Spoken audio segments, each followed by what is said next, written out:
ನಮಸ್ಕಾರ. ಕನ್ನಡಪ್ರಭ.com ನ್ಯೂಸ್ ಬುಲೆಟಿನ್ಗೆ ಸ್ವಾಗತ. Camera person Vinod Kumar ಜೊತೆ ನಾನು ಶ್ರೀನಿವಾಸ್. ಇಂದಿನ ಪ್ರಮುಖ ಸುದ್ದಿಗಳು. ಬೆಂಗಳೂರಿಗೆ ಪೂರೈಕೆಯಾಗುತ್ತಿರುವ ಕಾವೇರಿ ನೀರಿನ ದರ ಏರಿಕೆಯ ಬಗ್ಗೆ ಜಲಸಂಪನ್ಮೂಲ ಸಚಿವ ಡಿಸಿಎಂ ಡಿಕೆ ಶಿವಕುಮಾರ್ ಸುಳಿವು ನೀಡಿದ್ದಾರೆ. ಏನೂ ಇಲ್ಲದೆ ಇನ್ನೆಷ್ಟು ದಿನ ಕಡಿಮೆ ಬೆಲೆಗೆ ನೀರು ನೀಡಲು ಆಗುತ್ತದೆ? ಮಂಡಳಿಯಲ್ಲಿ ನೌಕರರು ಸಂಬಳ ನೀಡಿಲ್ಲ ಎಂದು ಜಗಳ ಮಾಡುತ್ತಿದ್ದಾರೆ. ಜಲ ಮಂಡಳಿಗೆ 1,000 ಕೋಟಿ ರೂಪಾಯಿ ನಷ್ಟವಾಗುತ್ತಿದೆ. ಚರ್ಚೆಯ ನಂತರ ಬೆಲೆ ಏರಿಕೆ ಬಗ್ಗೆ ತಿಳಿಸಲಾಗುವುದು. ಇದರ ಬಗ್ಗೆ ಇನ್ನೂ ತೀರ್ಮಾನ ಮಾಡಿಲ್ಲ. 1 ಲೀಟರ್ಗೆ 1 ಪೈಸೆ ಆದರೂ ನೀಡಲಿ ಎಂಬುದು ನಮ್ಮ ಅಭಿಲಾಷೆ. ಇದರಿಂದ ನೀರಿನ ಬಳಕೆಯ ಲೆಕ್ಕ ದೊರೆಯಲಿದೆ ಎನ್ನುವುದು ಇದರ ಉದ್ದೇಶ ಎಂದು ಡಿಸಿಎಂ ಹೇಳಿದ್ದಾರೆ. ಮುಡಾ ನಿವೇಶನ ಹಂಚಿಕೆ ಅಕ್ರಮದ ಕುರಿತಂತೆ ಸಿಎಂ ಸಿದ್ದರಾಮಯ್ಯ ಕುಟುಂಬದ ವಿರುದ್ಧ ಹೋರಾಟ ನಡೆಸುತ್ತಿರುವ ಸಾಮಾಜಿಕ ಕಾರ್ಯಕರ್ತ ಸ್ನೇಹಮಯಿ ಕೃಷ್ಣ ಈಗ ಜೆಡಿಎಸ್ ಶಾಸಕ ಜಿಟಿ ದೇವೇಗೌಡ ವಿರುದ್ಧ ಇಡಿ ಮತ್ತು ಲೋಕಾಯುಕ್ತಕ್ಕೆ ದೂರು ನೀಡಿದ್ದಾರೆ. ಜಿಟಿ ದೇವೇಗೌಡ ಸಹ ಅಕ್ರಮವಾಗಿ 50-50 ಅನುಪಾತದಲ್ಲಿ ಸುಮಾರು 19 ನಿವೇಶನಗಳನ್ನು ಪಡೆದುಕೊಂಡಿದ್ದಾರೆ. ಜಿಟಿ ದೇವೇಗೌಡ ಅವರು ತಮ್ಮ ಸಹೋದರಿಯ ಪುತ್ರ ಮಹೇಂದ್ರ ಹೆಸರಿನಲ್ಲಿ ಬೇನಾಮಿಯಾಗಿ ಪರಿಹಾರ ಪಡೆದಿದ್ದಾರೆ ಎಂದು ಸ್ನೇಹಮಯಿ ಕೃಷ್ಣ ಆರೋಪಿಸಿದ್ದಾರೆ. ದೇವನೂರು ಗ್ರಾಮದ ಗುಂಗ್ರಾಲ್ ಛತ್ರ ಸರ್ವೆ ನಂಬರ್ 81/2ರಲ್ಲಿದ್ದ ಮಹೇಂದ್ರಗೆ ಸೇರಿದ 2.22 ಎಕರೆ ಭೂಮಿಯನ್ನು ದೇವನೂರು ಗ್ರಾಮದ ಭೂಮಿಗೆ ವಿಜಯನಗರ 3ನೇ ಹಂತದಲ್ಲಿ ಬದಲಿ ನಿವೇಶನ ಮಂಜೂರು ಮಾಡಲಾಗಿದೆ. ಪ್ರೋತ್ಸಾಹದಾಯಕ ಯೋಜನೆಯಲ್ಲಿ ಸ್ವಇಚ್ಛೆಯಿಂದ ಭೂಮಿ ಬಿಟ್ಟುಕೊಟ್ಟಿದ್ದಾರೆ ಎಂದು ಕ್ರಯಪತ್ರದಲ್ಲಿ ನಮೂದು ಆಗಿದ್ದು, ಈ ಯೋಜನೆಗೆ ನೀಡಬೇಕಿರುವುದು ಕೇವಲ 2 ನಿವೇಶನಗಳು ಮಾತ್ರ.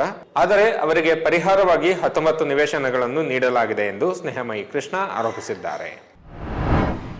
ಯಾವುದೇ ಕಾರಣಕ್ಕೂ ಅರಣ್ಯವಾಸಿಗಳನ್ನು ಕಾಡಿನಿಂದ ಹೊರಗೆ ಹಾಕಬಾರದು ಎಂದು ಮುಖ್ಯಮಂತ್ರಿ ಸಿದ್ದರಾಮಯ್ಯ ಮಂಗಳವಾರ ಅಧಿಕಾರಿಗಳಿಗೆ ಖಡಕ್ ಸೂಚನೆ ನೀಡಿದ್ದಾರೆ. ವಿಧಾನಸೌಧದ ಸಮ್ಮೇಳನ ಸಭಾಂಗಣದಲ್ಲಿ ಅನುಸೂಚಿತ ಜಾತಿ ಬುಡಕಟ್ಟುಗಳ ರಾಜ್ಯ ಮಟ್ಟದ ಜಾಗೃತ ಉಸ್ತುವಾರಿ ಮೇಲ್ವಿಚಾರಣಾ ಸಮಿತಿ ಜೊತೆ ಸಭೆ ನಡೆಸಿದ ಸಿಎಂ ಅರಣ್ಯ ಹಕ್ಕು ಕಾಯ್ದೆ ಅಡಿಯಲ್ಲಿ ಹಕ್ಕುಪತ್ರ ಸಮರ್ಪಕವಾಗಿ ನೀಡಬೇಕು. ಜಾತಿ ದೌರ್ಜನ್ಯ ಪ್ರಕರಣಗಳಲ್ಲಿ 60 ದಿನಗಳ ಒಳಗೆ ಆರೋಪ ಪಟ್ಟಿ ದಾಖಲಿಸಬೇಕು. ಆರೋಪಿಗಳಿಗೆ ಸುಲಭವಾಗಿ ಬೇಲ್ ಸಿಕ್ಕರೆ ಅದು ಅಧಿಕಾರಿಗಳ ದೌರ್ಬಲ್ಯ. ಹೀಗಾದರೆ ಜಾತಿ ದೌರ್ಜನ್ಯ ತಡೆಗಟ್ಟುವುದು ಸಾಧ್ಯವಿಲ್ಲ. ದೇವದಾಸಿ ಪದ್ಧತಿ ನಿಷೇಧ ಆಗಿದೆ. ಎಲ್ಲಿಯಾದರೂ ನಡೆದಿದ್ದು ಗಮನಕ್ಕೆ ಬಂದರೆ ಜಿಲ್ಲಾಧಿಕಾರಿ ಮತ್ತು ಜಿಲ್ಲಾ ಪೊಲೀಸ್ ವರಿಷ್ಠಾಧಿಕಾರಿಗಳ ವಿರುದ್ಧ ಮುಲಾಜಿಲ್ಲದೆ ಕ್ರಮ ಕೈಗೊಳ್ಳಲಾಗುವುದು ಎಂದು ಸಿಎಂ ಹೇಳಿದ್ದಾರೆ. ಇನ್ಫೋಸಿಸ್ ಸಹ ಸಂಸ್ಥಾಪಕ ಕ್ರಿಶ್ ಗೋಪಾಲಕೃಷ್ಣನ್, ಭಾರತೀಯ ವಿಜ್ಞಾನ ಸಂಸ್ಥೆ ಮಾಜಿ ನಿರ್ದೇಶಕ ಬಲರಾಮ್ ಮತ್ತಿತರ 16 ಜನರ ವಿರುದ್ಧ ಪರಿಶಿಷ್ಟ ಜಾತಿ ಪರಿಶಿಷ್ಟ ಪಂಗಡಗಳ ವಿರುದ್ಧದ ದೌರ್ಜನ್ಯ ತಡೆ ಕಾಯ್ದೆಯಡಿ ಪ್ರಕರಣ ದಾಖಲಾಗಿದೆ. 71ನೇ ನಗರ ಸಿವಿಲ್ ಮತ್ತು ಸೆಷನ್ಸ್ ನ್ಯಾಯಾಲಯದ ನಿರ್ದೇಶನದ ಆಧಾರದ ಮೇಲೆ ನಗರದ ಸದಾಶಿವ ನಗರ ಪೊಲೀಸ್ ಠಾಣೆಯಲ್ಲಿ ಪ್ರಕರಣ ದಾಖಲಾಗಿದೆ. ಭಾರತೀಯ ವಿಜ್ಞಾನ ಸಂಸ್ಥೆ ಸುಸ್ಥಿರ ತಂತ್ರಜ್ಞಾನ ಕೇಂದ್ರದ ಅಧ್ಯಾಪಕರಾಗಿದ್ದ ಬೋವಿ ಸಮುದಾಯಕ್ಕೆ ಸೇರಿದ ದುರ್ಗಪ್ಪ ಎಂಬುವರು ದೂರು ದಾಖಲಿಸಿದ್ದರು. 2014ರಲ್ಲಿ ತಮ್ಮನ್ನು ಹನಿ ಟ್ರಾಪ್ ಪ್ರಕರಣದಲ್ಲಿ ತಪ್ಪಾಗಿ ಸಿಲುಕಿಸಿ ಸೇವೆಯಿಂದ ವಜಾಗೊಳಿಸಲಾಗಿದೆ. ಅಲ್ಲದೆ ಜಾತಿ ನಿಂದಿಸಿ ಬೆದರಿಕೆ ಹಾಕಲಾಗಿದೆ ಎಂದು ಅವರು ಆರೋಪಿಸಿದ್ದರು.